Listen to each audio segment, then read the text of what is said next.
Khalid, good morning. Yeah, morning.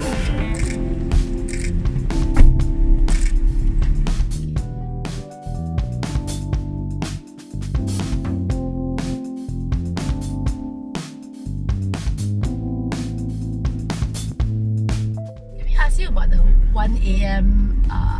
cut-off time for entertainment okay. centers. What's the reason for this? And like, Okay. you know, there's a lot of people are quite a lot of people are upset with this. I think. Yeah, something includes even the mamak stalls. Yeah, but what's the reason for this? And is it feasible? That was not a policy statement. Okay? Okay. So it was a clarification to the question that was raised. So the entertainment centers that's meant here are more like the nightclubs and bars and so on and so forth, right? So I didn't endorse that policy. Yeah? What I said is that all the entertainment centers and all that, when they get their license, in their license it specifies the time of closure. Okay. So everyone must follow lah, you know. Yeah. So our problem now is that those people who are supposed to close at 1, they still carry on at 3, carry on to 4, carry on to 5. There are those nightclubs that have been a problem because there are it is found that they had gambling, they had drugs, they had prostitution, you know. So these are things which currently we have to study the powers that's given to DBKL to act. So in cases where this happens, normally what happens is that the people who are involved, they are being action is taken against them. Yeah. But the owner of the nightclub and the nightclub itself, they don't suffer any consequences. And as a result of that, they take a very kind of what do you call, melancholy kind of attitude towards this lah. You know, acuh tak acuh lah. Yeah. So when it happens, the person who's doing it, he gets detained. But the nightclub just carries on as normal. So I think we were discussing this issue. We said that those who where nightclubs where prostitution occurs, where gambling occurs, where drugs occurs and all that, they must take responsibility also, because we gave them the license for them to entertain, have entertainment, but not that kind of activity lah. So this is an issue. And then there are those who have licenses up to 5 a.m. They say that it's because they have a lot of foreign visitors coming to the nightclubs and all that. But when it was inspected, there were none. Yeah. So obviously the reason for which they used in order to get the extension in time is not valid lah kan. So I mean, we can't have situations where people lie to us and we just don't know kan. So I mean, if we want to go for 5 a.m, give us the proper justification, then we can consider.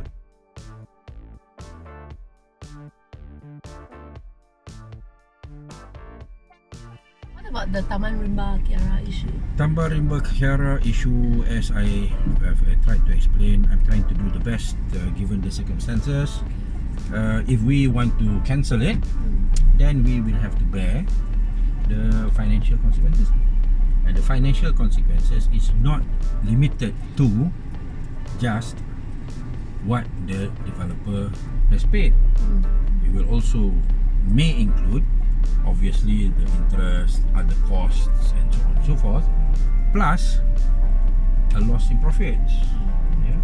A loss in profits for a $3 billion gross development value project may be quite substantial.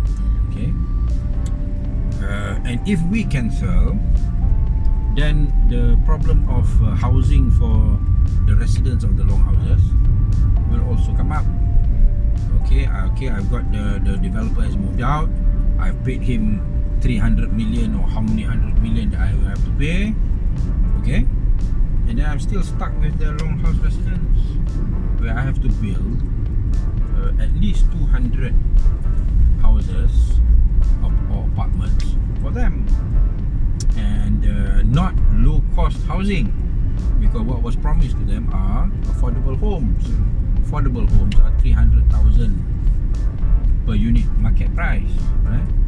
So 300,000, and the second generation 150% market price, so 150,000. So means each family actually will be provided compensation worth 450,000.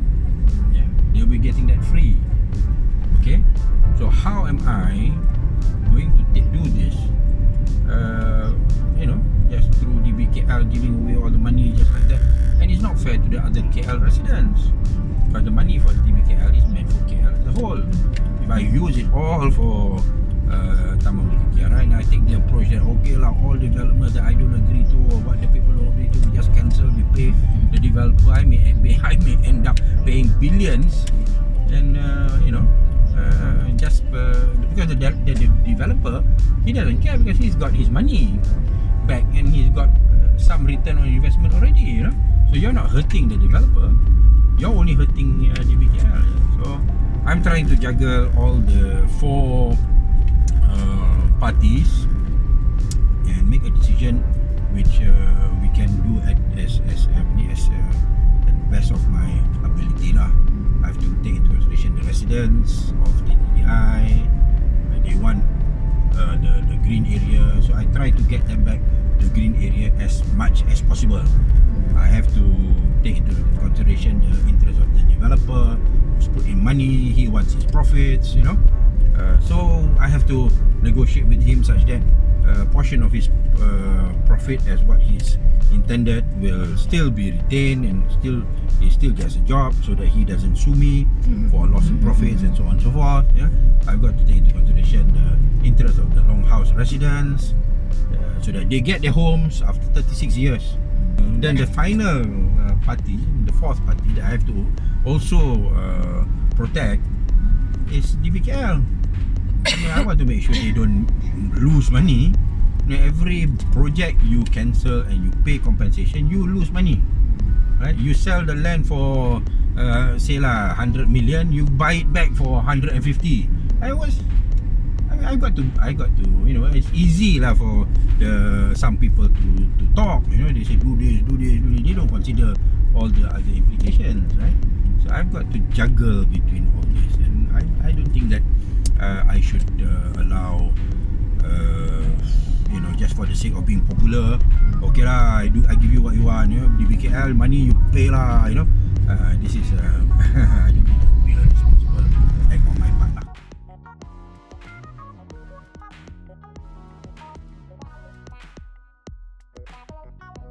Briefly tell us what is their priority on each places such as Kuala Lumpur, Rabah and Putrajaya? Okay, KL they want to have better managed and planned development. They want to make sure that the problem of traffic congestion is handled. They want to also make sure that the level of cleanliness is also improved within the city, that there are more parking areas, and the problem of double parking and clamping and so on and so forth are handled. Then of course this question of more increased green areas or open spaces, so that people can enjoy a better quality of life in KL in terms of that lah. How about roads and flash floods and all that? Yeah, those are also issues that come into part of the planning lah. It's green that you have to handle. Then what is currently the situation with respect to the flash flooding and so on and so forth is more due to the problem of the drains being clogged up, even though the drainage system is already sufficient with a lot of retention ponds and so on and so forth that's already been built in, underground tunnels for water flow, and the smart tunnel and so on and so forth lah.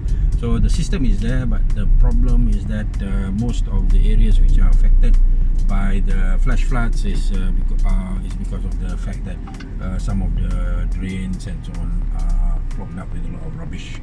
And I think I've mentioned before that in one of the retention ponds, main retention ponds. You even take out when we did the collection of the rubbish every month. It's in tons. It's not.